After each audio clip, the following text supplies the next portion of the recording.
It was the first book in which the perfumers spoke about their work. It had never happened before.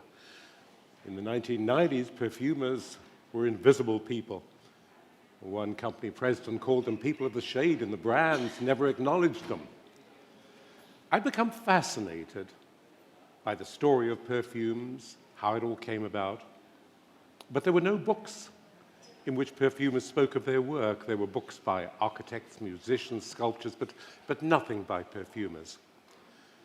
But because I work on my guidebook, Fragrance of the World, I was talking to perfumers. To my surprise, they were willing to talk.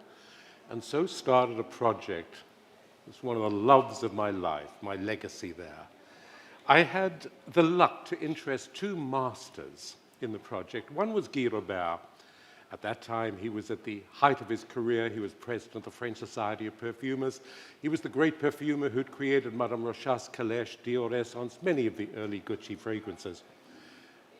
And the project clicked with him. I wish I could tell you, even cover the help he gave me. There wasn't a week that went by that he didn't write to me, talk to me, say, "I found this, go and see this person." He became my mentor, very close friend, and for the last years of his life, the technical director of my reference book there. The other enormous help was Edmund Rudnitzer, the great perfumer. Mr. Rudnitzer became famous in 1944 for his creation of Femme by Rochas. With the money that made him, because at that time perfumers were paid a commission, he set up in a laboratory outside of Grasse. He created relatively few fragrances in his life, but four were architectural masterpieces that changed perfumery. Think of Diorissimo, think of Diorella, think of Eau Sauvage, for example.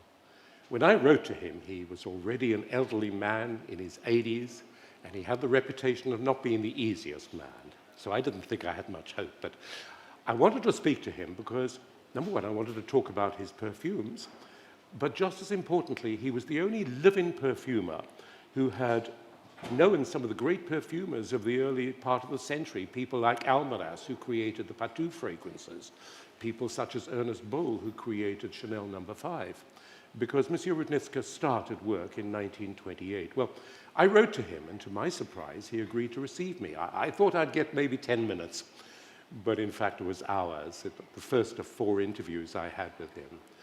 And it is those two people who opened doors for me. Were it not for them, Perfume Legends would not have been possible. In the end, I spoke to just under 160 people. I spoke to the perfumers, I spoke to the bottle designers such as Pierre Dinan, who did Madame Rochas, opium and fragrances like that, Serge Monceau. I spoke to the heads of companies, Philippe Guerlain of Guerlain, Maurice Roget, the genius, imperious. My God, what a difficult man he was, but what a genius.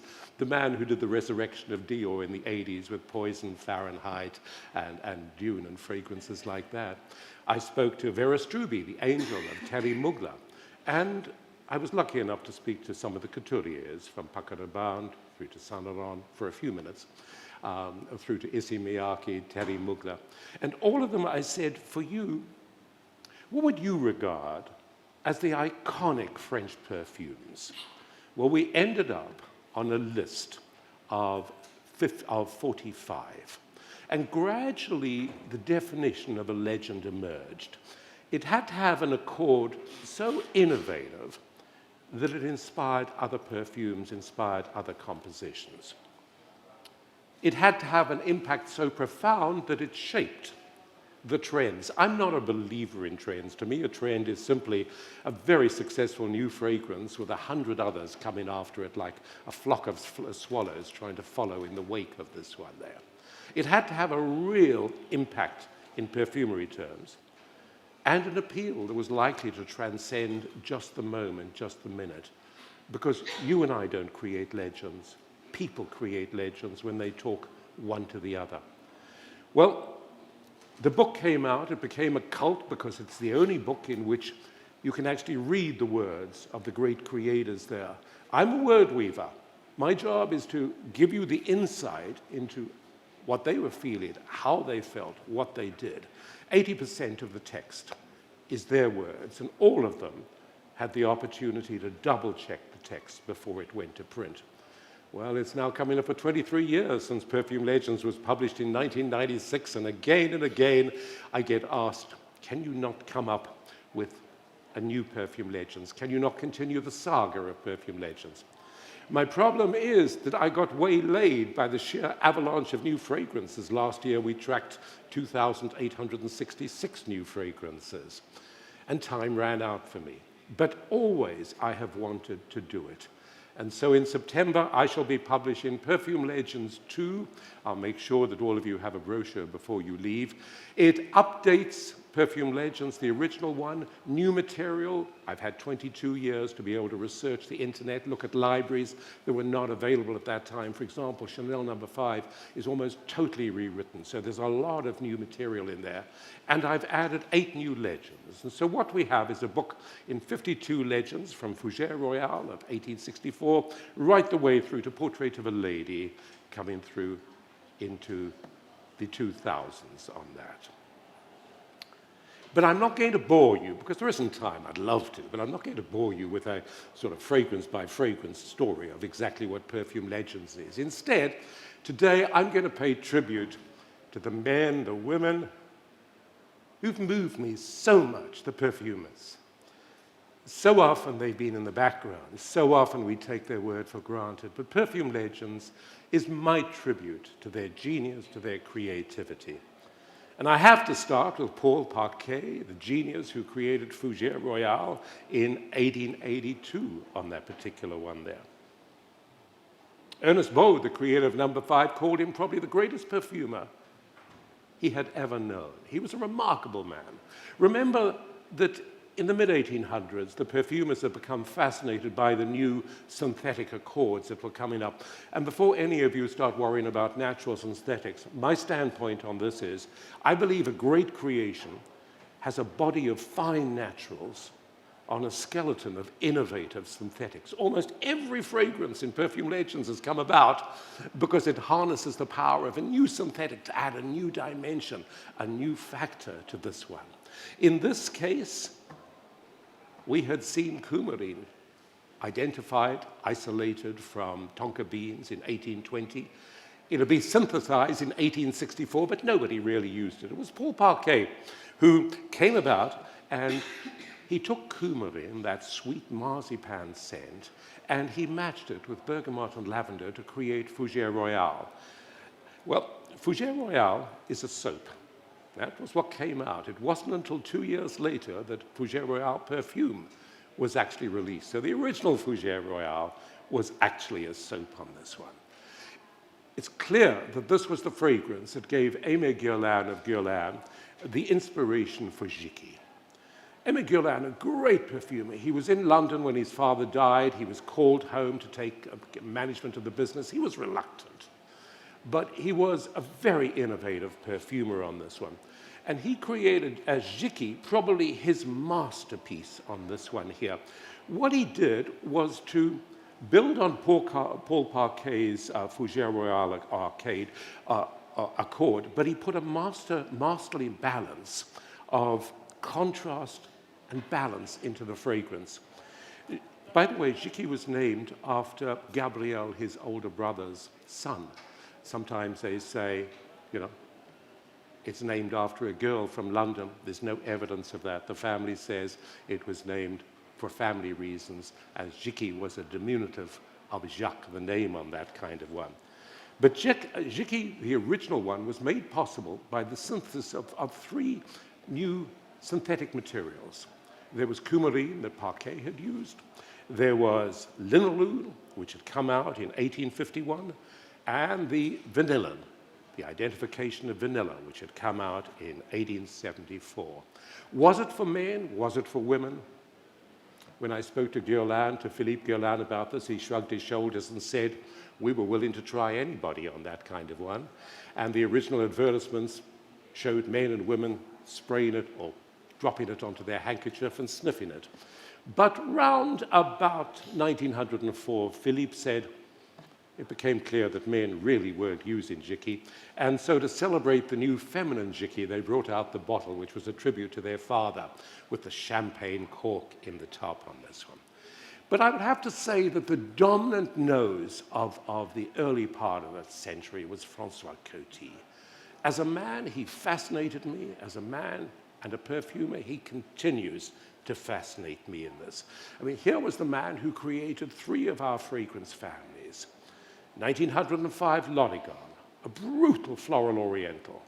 The grandfather, for example, of Jean-Paul, or grandmother of Jean-Paul Gaultier, great-grandmother, perhaps, of Armani Code and floral orientals like that.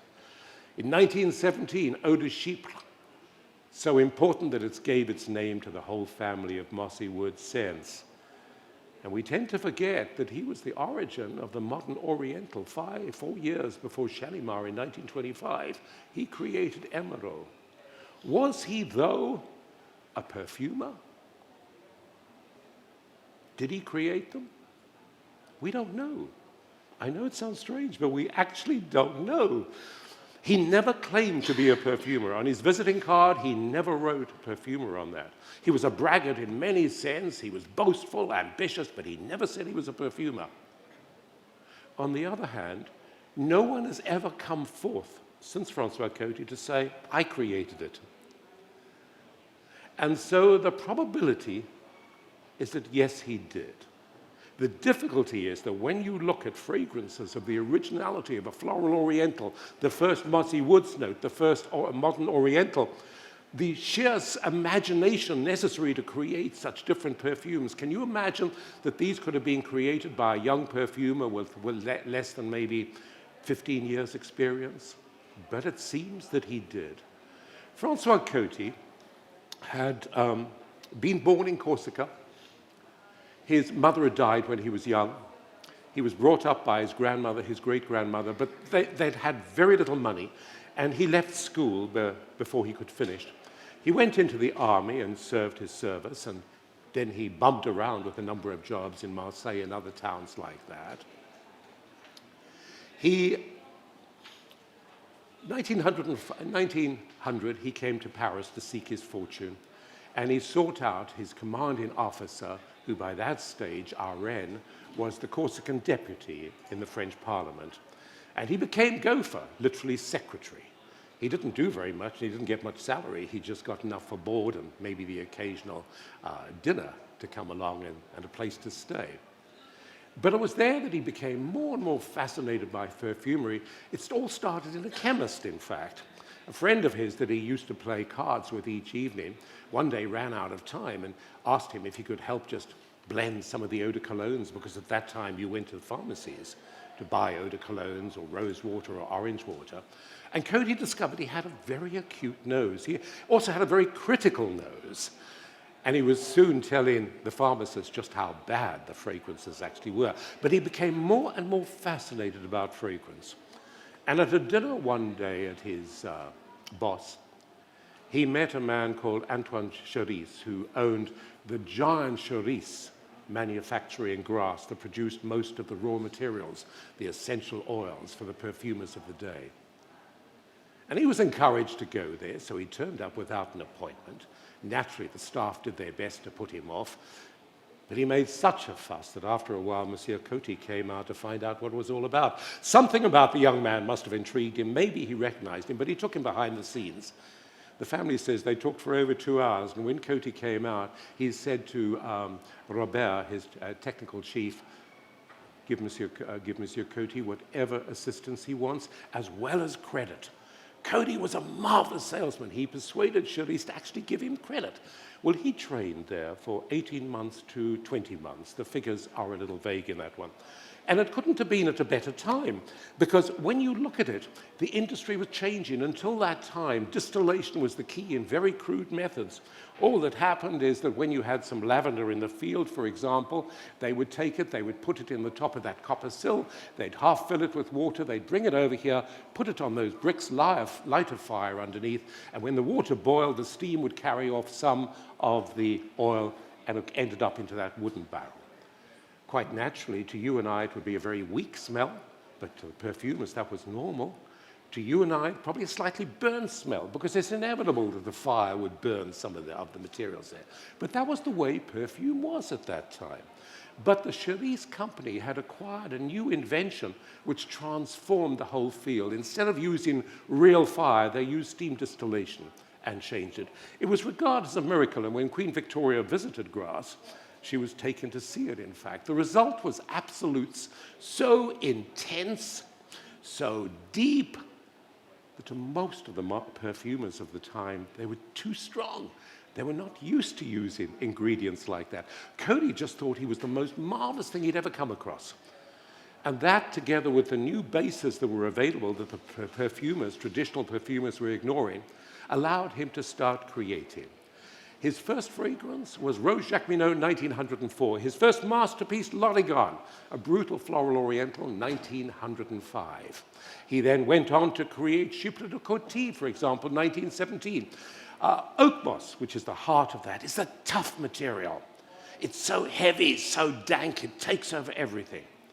And so if you look back to the Chypre fragrances of the 1800s, you wouldn't like them. They all smell pretty dank. Coty found a way to tame them and yet keep part of the personality. He put in an overdose of bergamot and an overdose of jasmine and created the modern Chypre, after which we call the Chypre family. It's long gone. You can smell it at the Osmothèque, but if you can't get to the Osmothèque, the closest thing to it is Pour Monsieur. Henri Robert, who created that, adored it, and in fact created that in the spirit of that one.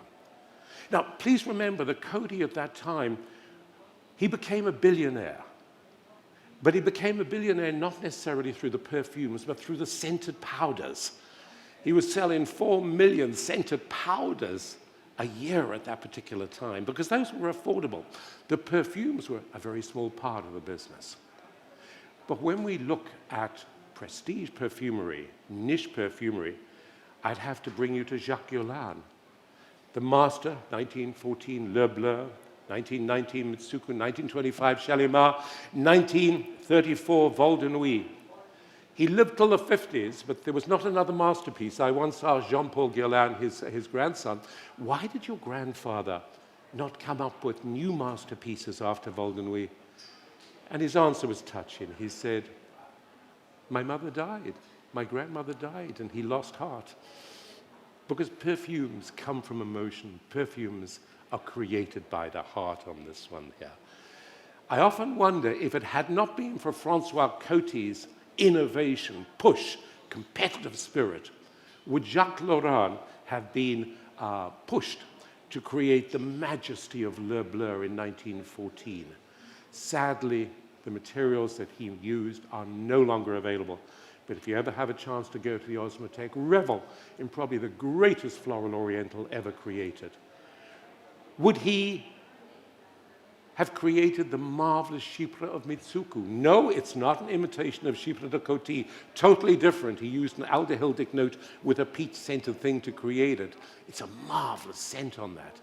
Now, when you look at both of these, the one thing you must see is that the bottles are the same. In many ways, we're talking niche perfumery. I know you tend to think of these houses like Guerlain and Dior as being the great prestige houses. No! In the 20s, the 30s, the 40s, these were niche houses. Because perfumery at this scale was couture scale. It was luxurious. It was aristocratic. It was only after the Second World War that it opened up to a wider audience, as you'll see as I say. We're looking at niche. These are tiny fragrances.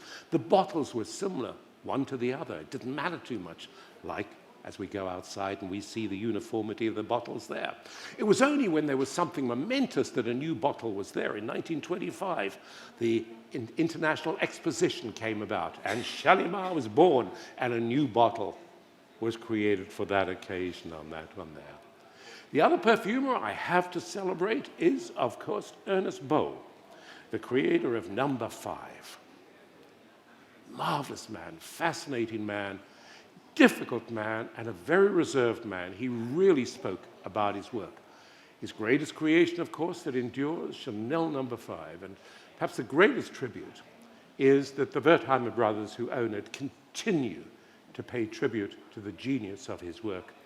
It's also a tribute to the genius of Coco Chanel. The more I worked, the more I researched, the more I explored. In many ways, the more I fell in love with Mademoiselle Chanel. I find it hard to believe that she's not here, that she's not with us today. She seems so much a part of contemporary society, but she would be a very, very old lady indeed, because she was born in 1884. Most people have the idea that she came from an aristocratic background. No, she was born in rural France in very poor, almost peasant circumstances. Sad childhood. Her mother died when she was 12. Her father abandoned her a few weeks later. He gave her to the care of some nuns in an orphanage and promised she would return. And she always spoke longingly about how she kept on looking down the driveway, wondering if he might come back. When she was around about 18, the nuns sent her to another orphanage to be trained as a seamstress. And that was in a town called Moulins, which was also home to one of France's regiments. And you can imagine the beauty of this young woman. The officers would gather around her like bees to a honeypot there, asking her to do this button or fix that kind of thing. Well, eventually she accepted the protection of one of the young officers. His name was Etienne Bolson. He was a very wealthy man. His family owned racehorses. He himself was a renowned rider, and together the two of them traveled around the racetracks of France. And it was there that she met the man who she said would become the love of her life. His name was Boy Capel. He was a friend of Bolson there, an Englishman there. He's important because he encouraged her. People would compliment her on her clothes, on her hats. And in fact, Capel lent her his little apartment in Paris where she could buy the boater hats from the markets, decorate them with ribbons, and sell them to the great department stores. And that was the start. He also helped finance her first boutique in Deauville, where she took some of the clothes that other people complimented her on and for the first time put it out there. She paid him back within 18 months. I wish I could tell you that there's a happy ending to the story. It isn't. After the First World War, 1918, Boy Capel was in an accident riding from Cannes on the way to see her, and he died. And she told a journalist years later, with his death, the light had gone out in her life there. He left her a wealthy money. I looked at his will, which is on record in London. But she was already wealthy in her own right from the success of her clothes. Perhaps to soothe the pain, she took up with a young man 40 years her junior, but a very grand young man. He was the Grand Duke Dmitri, grandson of the Russian Tsar Alexander. He'd been involved in the assassination of Rasputin, so he had to hot-foot it out of Paris. And Coco Chanel did what every great lady did. She gave him an apartment, gave him a valet, gave him clothes. And when I listened to that, I thought, why didn't I find that kind of patroness when I was a kid at that stage? Now, the reason I introduced the Grand Duke is that Chanel and I believed that he had a key role in encouraging Coco Chanel to actually try a fragrance. We know she'd been interested because as early as 1919, she'd registered Eau de Chanel purely as a protection. There was no fragrance attached to it there. But she didn't seem to be too keen on coming out with a fragrance. She met, for example, the managing director, the president of one of the subsidiaries of the Charisse plant, Raleigh. They knew each other, and she met him on a street in Cannes, and he said, well, come and have a look. Don't you need a perfume? And she said, no, I don't want a perfume. Anyhow, he persuaded her to go into it, and that was the start. It really all started in the summer of 1920, when Missy Serre, who was a very close friend of Coco Chanel, she was the woman who introduced Chanel to the world of music, of opera, of art, and stuff like this. Here she is in a painting by Pierre Bonnard. She was painted by many others there. And she claims to have first said to Chanel, you ought to have a perfume. On the other hand, Chanel and the family of Beau, they're pretty sure that in fact it was the Grand Duke who actually gave an endorsement to Raleigh, because Beau had been with Raleigh in Russia, and the Raleigh company was by appointment to the Imperial Company. And I suspect that Coco Chanel would have probably taken that endorsement seriously. Raleigh was a big company at that stage. It had moved from after the Russian Revolution to France, and this was where Beau was. Here's a picture of his office to show you what it was all about. And it was in that office that Coco Chanel first actually started to talk to him there. How did it come about with number 5? People say that it was created in 1920 when Coco Chanel first met Ernest Beau. Ernest Beau says no. In a letter that I have from him, he says, "At what time did I create it?" Exactly in 1920. Upon my return from the war, I had been sent to spend a part of the campaign in the northern region of Europe across the Arctic Circle, at the time of the midnight sun when the lakes and rivers release a perfume of extreme freshness. There's a form of coriander there, and the freshness is the aldehyde, a very, very strong aldehydic scent. And in the summer, it just breathes up. That was what fascinated him about it. I retained that note and replicated, not without some difficulty, as the first aldehydes I could find were unstable and of irregular production.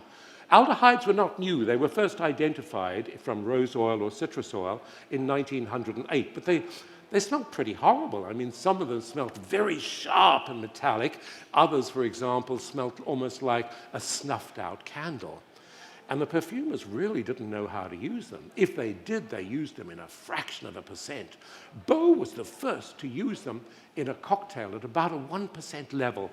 And he tied it with his favorite flower, jasmine. When we look through the letters that we obtained in the research to say, well, where did he get the idea of number 5 from? It seems pretty clear it came from an Aubigon fragrance, which is Le Parfum Idéal of 1900. That has a central accord built around jasmine, and Beau again and again refers to his liking of that. But to it, he decorated it with May rose and also ylang ylang. Are the aldehydes essential to number 5? Ernest Beau says no. Jacques Paul, the previous perfumer, also says no. He says you can take the aldehydes out, you'll get a difference in the top notes, but number 5 remains number 5 in that particular one. And so that was the fragrance at Older. Now I have to tell you the other side of the story. To you, it's a great mass brand. When number 5 came out, it was as niche as hell. And you probably think it came out on its own. No, it didn't. It came out with 6 other fragrances at the same time and was only available for sale in Coco Chanel's boutique in Paris. Why was it called number 5, Ernest Beau? He asked her, what do you propose to call it, mademoiselle? Her answer was instinctive. She said, each day on the 5th of May, the 5th of the 5th month, I present part of my collection.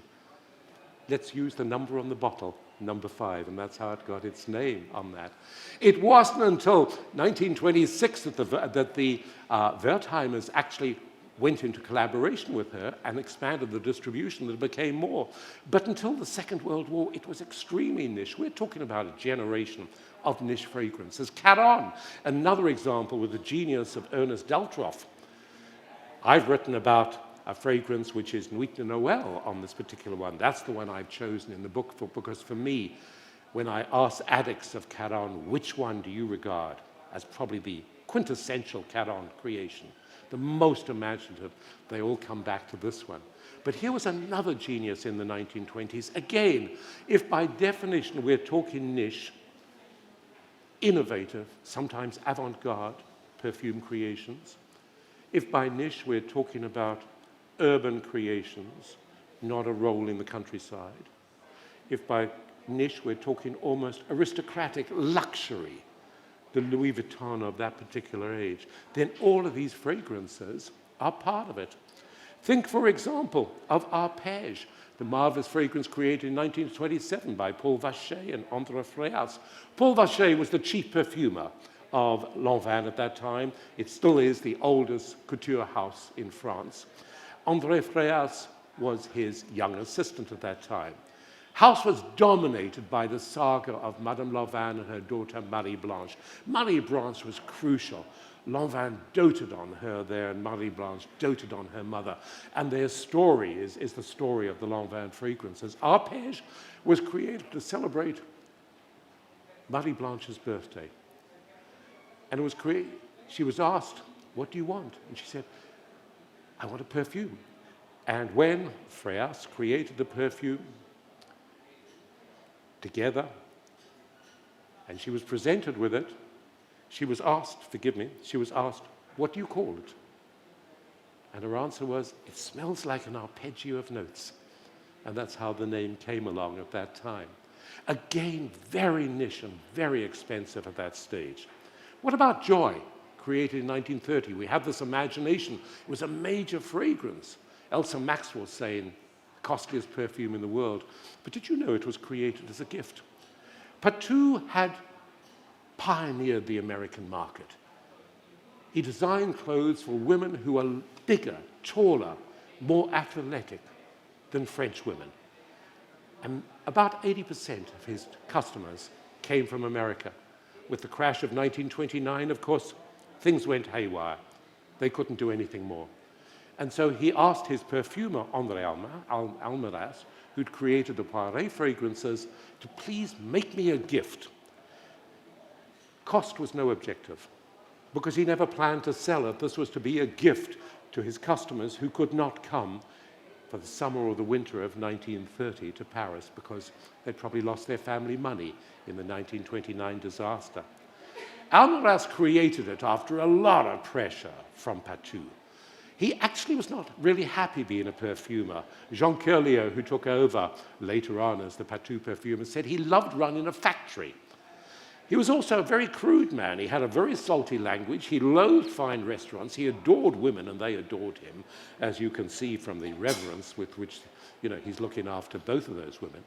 And Joy came out as a gift in 1930. It didn't expand into any sort of distribution until 2 or 3 years later. And what about then after the Second World War? What about Femme? We hear that it came out in 1944. But did you know that for a couple of years, this was the presentation of Femme? You could only buy it in a Lalique limited edition there. It was a numbered crystal flacons, signed Marc Lalique. It was the perfume that Marcel Rochas had created for his young bride, Hélène Rochas, as a wedding gift. Make me a gift, she said. And it was the first great creation of Edmond Rudnitska. In talking about it, Monsieur Rudnitska said that Rochas and Gosset, the head of the perfume company, came to see him. But it was wartime. There was only one material that had been in the yard, bleaching really in its cask in the sun for maybe 5 years. And he made a perfume out of that, and that was it. The quantity available in wartime, post-wartime years, though, was so small that they couldn't make more than 200 to 300 bottles at a time. And it wasn't until later that the bottle that you now saw, about 4 years later, actually came onto the market. The shape of that bottle, inspired by Mae West, the hips of Mae West, who Marcel Rochas dressed in that one. What about 47, Miss Dior? That has to be more mass market. No, it wasn't. Dior introduced in 1947 the new look. But would you believe this is the original bottle? And in the first year of production, guess how many bottles were made? 283. Marie de Saint-Wittgenstein, Dior's research and director, said business was so small, it was so couture, it was so niche at that time. And it was the creation, again, of the man behind Arpège, André Froyas. By that time, he was owned Le Galion, and as a favor for Christian Dior, a friend, he created the original perfume of Miss Dior there. The last, I think, of the great niche fragrances would have to be one of Germaine Cellier's fragrances. One of the earliest of the women perfumers. We had seen Madame Z from Lanvin in the 1920s, but we'd seen no great perfumer who was a woman until we came across Germaine Cellier. She was beautiful, she was stylish, she was friends with most of the couturiers of that particular age. She was spirited, she was violent, she would throw things at you if you didn't like it there. But the genius of her creation, 1947, Vent Vert, the original green note. 1947, Bondy, that brutal, leathery note. And for example, what about Fracas of 1948? A tuberose note so intense, so sensual, that even today it remains among one of the world's top-selling fragrances. Americans particularly like it. So much so that I have the sense that whenever the great American designers lunch with their clients and the talk turns to perfume, at least 1 or 2 or 3 of the ladies will say, I wear Fracas. which is why so many of the American perfumes have been tuberose notes, whether it's the original Chloe, for example, or Michael Kors, all of those, and I could name another dozen. We've been talking about perfumes, the great original niche ones, fragrances of such originality, individuality, couture nature. Things had to change after the Second World War, and they did. For a start, servicemen returning to home in America, in England, and other places, took home bottles of French perfume. And women started to wear more perfume, but many of the great classics they would have found daunting. And so a new generation of perfumes emerged. It's being called le parfum bourgeoisie. No longer the aristocratic, but more accessible, certainly taking the notes of the great niche fragrances, but softening them, making them easier to wear. Think, for example, of L'air du Temps of 1948 from Robert Ritchie. Here we have a marvelous fragrance created by Francis Fabron, a classic note with a new material that almost soothed it with a velvety touch, so easy to wear, so likable. Or, for example, what about Rudnitsky's Diorissimo, the fragrance that he came up with in 1956? The story behind this one is very simple. It wasn't a nod to the trends of nice, easy-to-wear fragrances. It was simply because Rudnitsky was becoming more and more concerned about how perfumery was becoming a part of the kitchen. The perfumers using strong, fruity, gustative notes that reminded you of the spices, the fruits that you pick up in kitchens there. And he said, this can't go on, we have to step back. And for 3 years, he worked on a project of creating a perfume, in his words, pure olfactive experience. He happened to have some lily of the valley growing in his garden outside of Grasse. And he says that when it was in bloom, day after day, he'd smell it and little by little adjust his perfume. When the perfume was ready, when he thought it was ready, he presented it to Christian Dior at La Colnoire, the house very close to where Rudnitsky lived. And he recalls Dior saying, I like it, this will be my next perfume. Monsieur Dior was a man of very few words. And in fact, Rudnitsky had no idea of the impact of Lily of the Valley on Monsieur Dior. It was only on his death, the church, the coffin, covered with a blanket of Lily of the Valley. The smell was everywhere. And suddenly Rudnitsky realized the impact of what Lily of the Valley meant to Dior. Dior was very, knock on wood, fetish for luck. For example, in the 1st of May, we give each other a Lily of the Valley to wish each other luck. It was more than just a good luck charm for Dior. It was a fetish. Every gown, when the Lily of the Valley was out, there'd be a little sprig of Lily of the Valley in it somewhere. When it wasn't, it'll be embroidered there. He attended Mass each day, but he also consulted with astrologers. He had a key ring with a wooden knock-on-wood basis of it there. And for him, Lily of the Valley was the most amazing thing. If there is one fragrance that bottles the soul of Dior, to me, it is Diorissimo.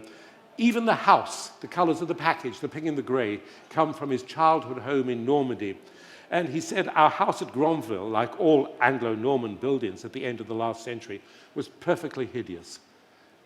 But that nostalgic feeling of pink and gray were the colors that he used throughout his entire life.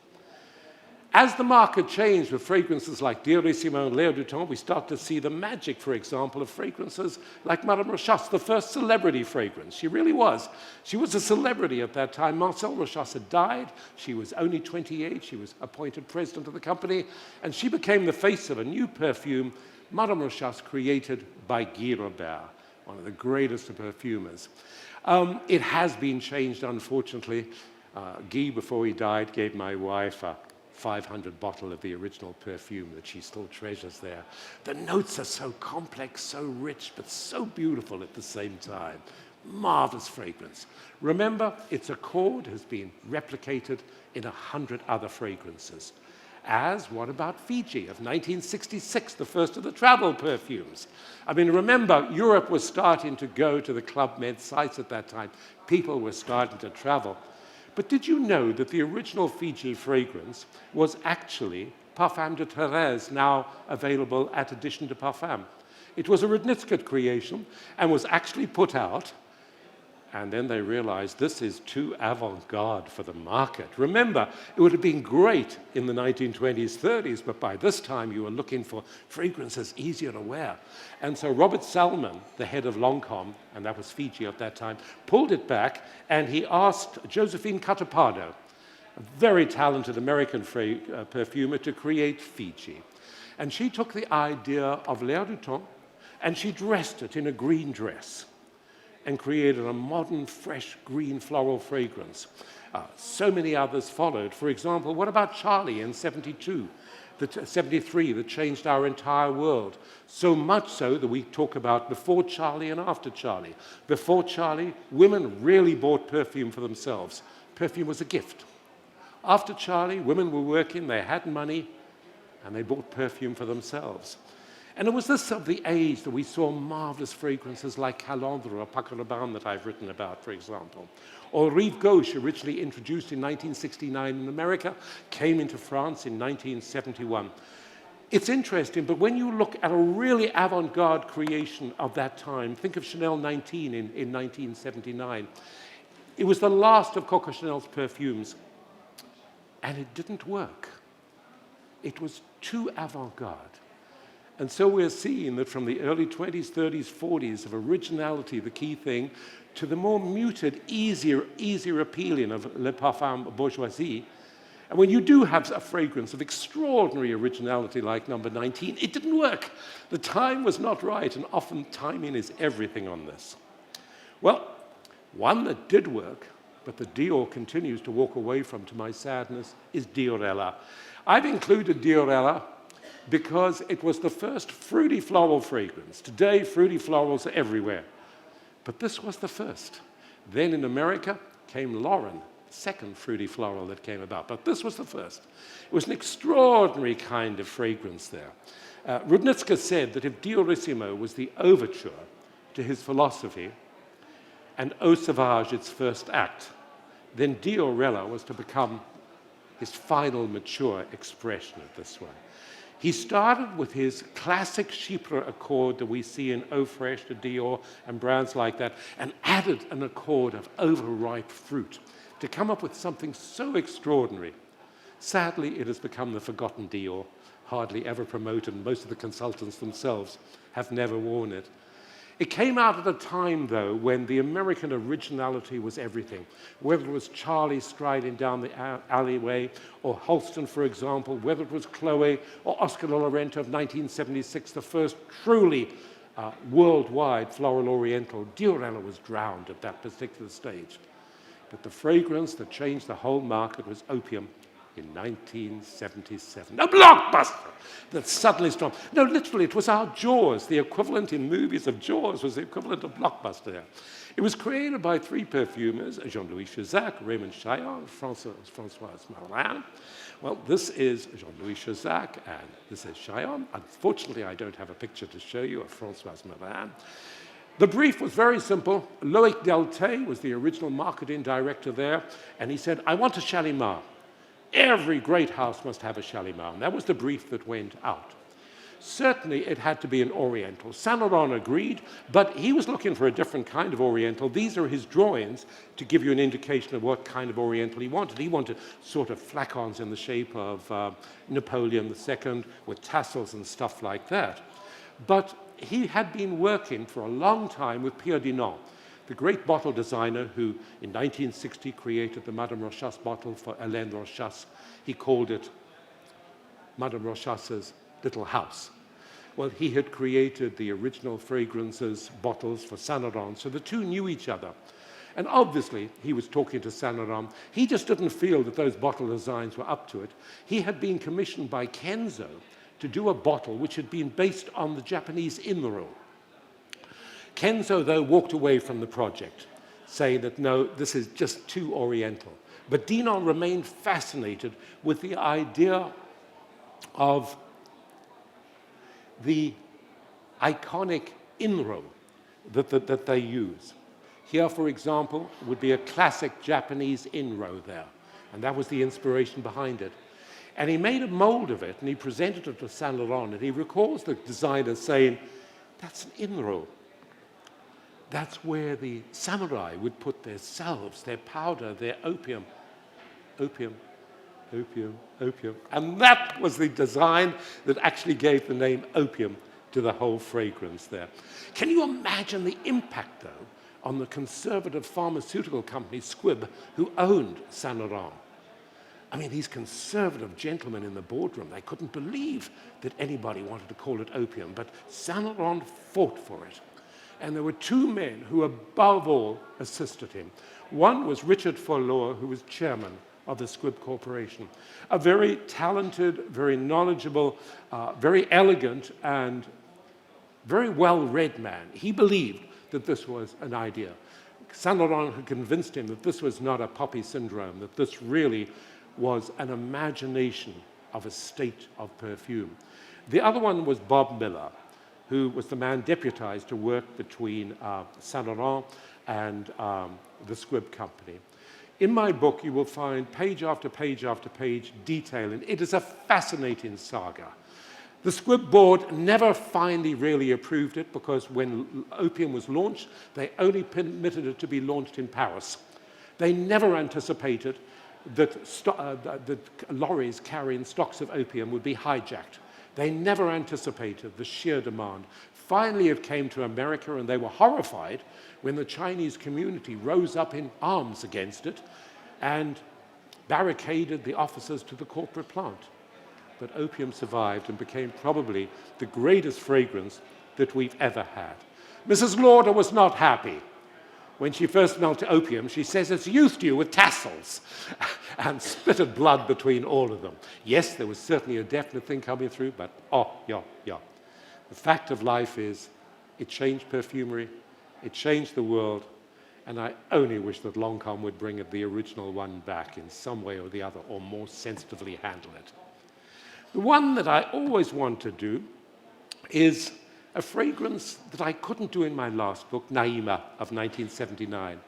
I love this rich, fruity bolero of a rose, but when I was working on the book, Jean-Paul had got tired of talking to me. We'd had 5 interviews, and at the end, all he wanted to talk about was Samsara.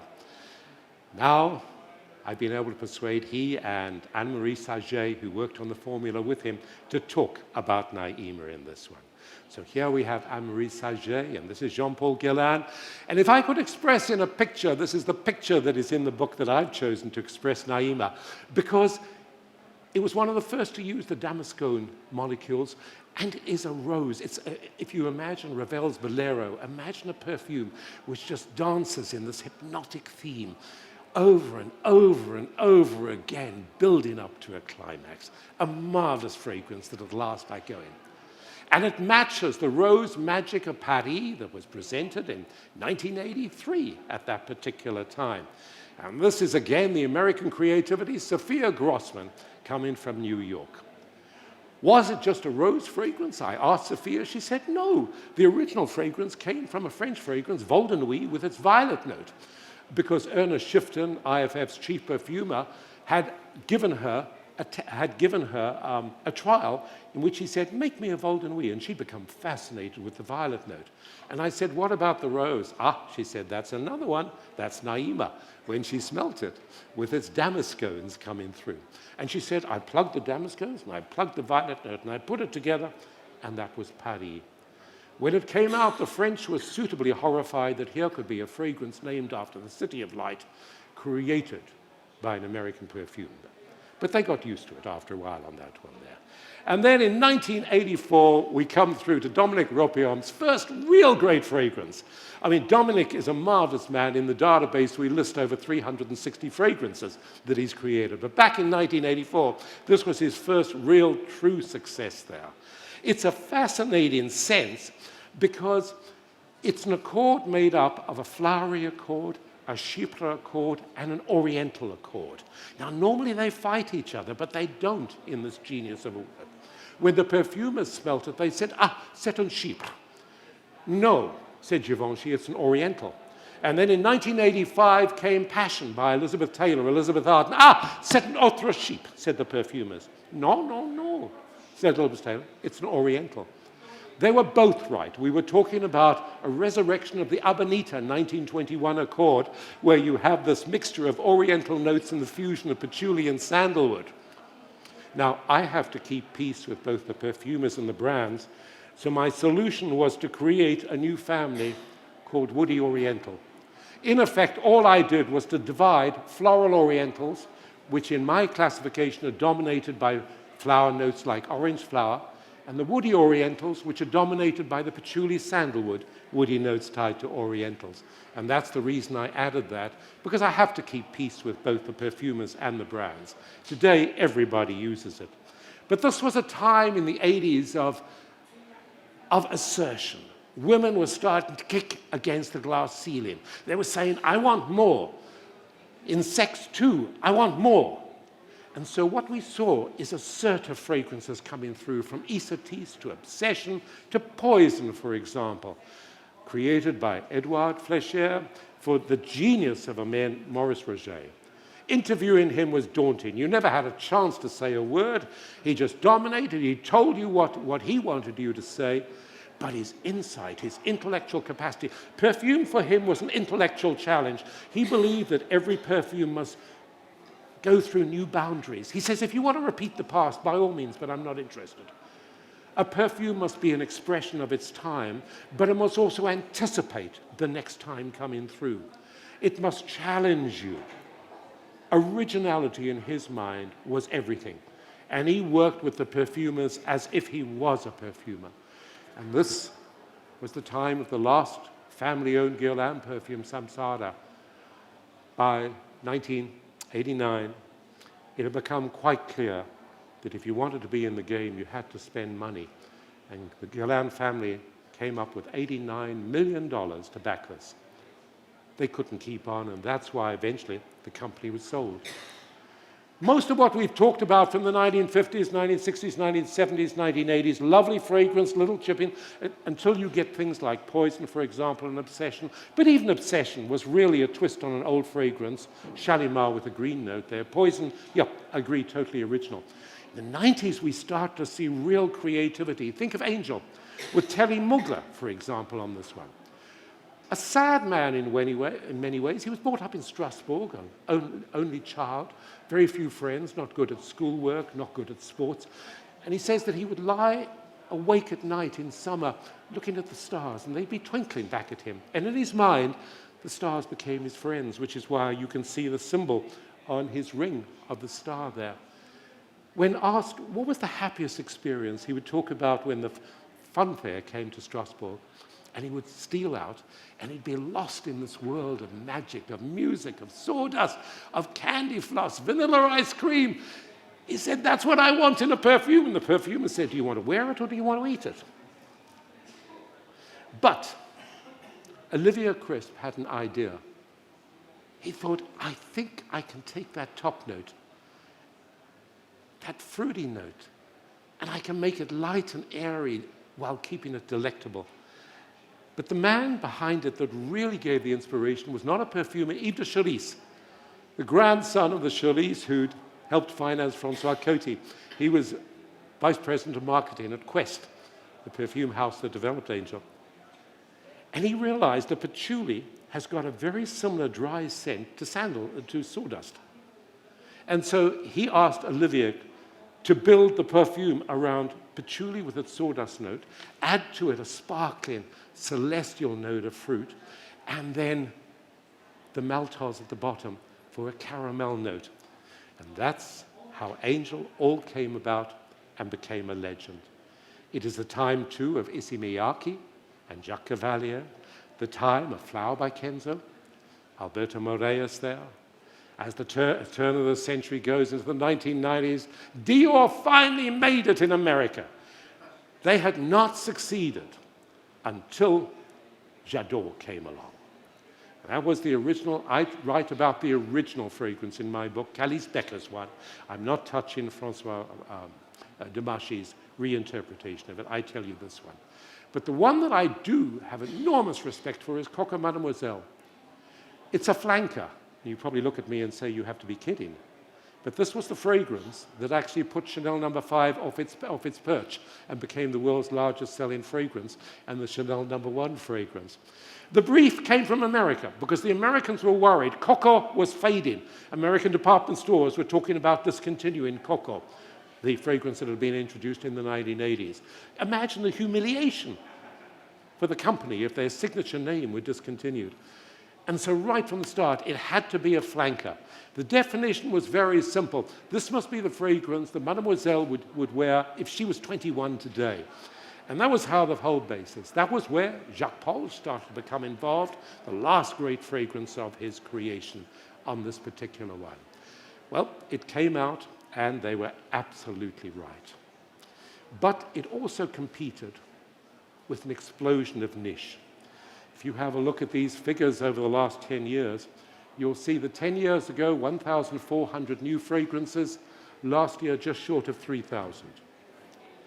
Niche from 381, whoops, 4 times that to 1,371.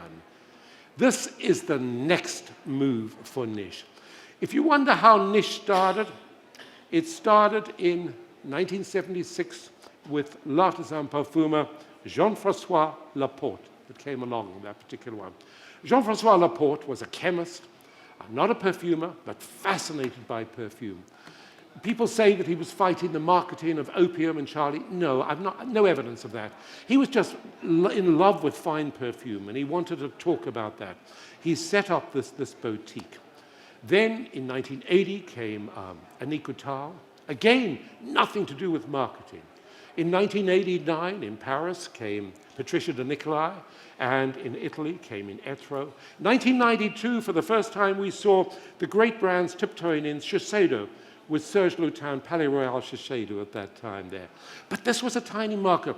People ignored it. The only people who knew those boutiques were the cognoscenti, the key journalists, or maybe a few customers. Niche would not have developed were not for an accident in America. In the 1980s, American department stores ran out of money and profit. And some of them started to sell off fragrances because they were being asked by characters from Middle East, Asia, sell me 25,000 bottles of Giorgio, opium, obsession. I'll pay you cash today. The temptation was heavy, especially since they didn't have to pay the brands for probably 200 to 220 days. Most of them dismissed it, but a couple of department stores went along with it, and suddenly discounting became the name of the game. Industry was horrified. They got it under control within a few years, but then 1991, the Gulf War stuck. And what do? Because by that time, most of the great brands were in the hands of the global multinationals. If you're a marketing director for a global multinational, a budget is a budget. And so they started to turn to the very people that the department stores had sold the fragrance to, and discounting became part of the scene. Problem, what do you do if you're a Nordstrom and you're stocking opium, but opium is now available at a discount store? You have the policy that you'll take back no questions asked, anything that a customer brings in. So they buy it for $32, you have to pay $48. No business. So fragrance after fragrance after fragrance was discontinued from the great department stores in America. What did they replace it by? Niche was there. And suddenly we had this accident of history. It'll never happen again. You had American department stores desperate for new brands. You had some tiny innovative brands in France that nobody knew. And you had American women who'd grown up with the Charlie generation, lived through the explosion of American creativity in the 80s, Giorgio, the rest of it. Now they were ready for something different. And that is what happened. Even then, the great brands thought that it might just be a passing phase. And then the internet struck, and the rest is history. Some years ago, I spoke to one of the great groups, talking to their salespeople and managers, and I finished my presentation by saying, I hate to tell you, but you're no longer the movers and the shakers. You're no longer calling the shots in this market, and that is exactly what happened. In this one, I give you 2 examples. I give you an example of Timbuktu, created by Bertrand Dufourcheux, amazing man. He's done 30 fragrances for the l'artisan there. This one takes from the Warsalan ritual of Mali, where women take herbs and woods, they burn them, and then they stand over it and flap the cloth to scent themselves, and then they add a cheap scent on top of it. He was fascinated by this, and this is the story that he put into Timbuktu. Equally well would be Féminin de Bois, probably the greatest wood note of the 1990s, with its Serge Lutin, and probably the most intellectually challenging, and genius is a word I really use, of our day, would have to be Serge Lutin's. This is his study, his laboratory in Marrakesh there. The perfumes are created largely by Chris Sheldrake, who is at Chanel as their perfumer on R&D, but Chanel are gracious enough to permit Shiseido and Serge Lutin to actually use him on this particular one. And the last one that I'm including in my books is the fragrance that celebrates 10 years of the man behind Edition de Parfum, Frédéric Malle, the closest thing we have to royalty. His grandfather was Serge Hefner-Louis, who started Christian Dior in 1947. His mother is the Princess Anne-Marie de Saint-Wittgenstein, who was Dior's research and development director for many, many years. And he himself has been trained by Jean Amique, the great director from Roa Bertrand there. He has this vision that perfume must be different. He said most women today had to choose between old classics and cheap mass-market fragrances. I was convinced that there must be a way to make the extraordinary business thrive, to create the classics of tomorrow. I wanted to prove that great perfumery could still exist. His partner was Dominique Ropion. The Oriental rose fragrance that resulted is a legend. An accord so innovative, other people will innovate it.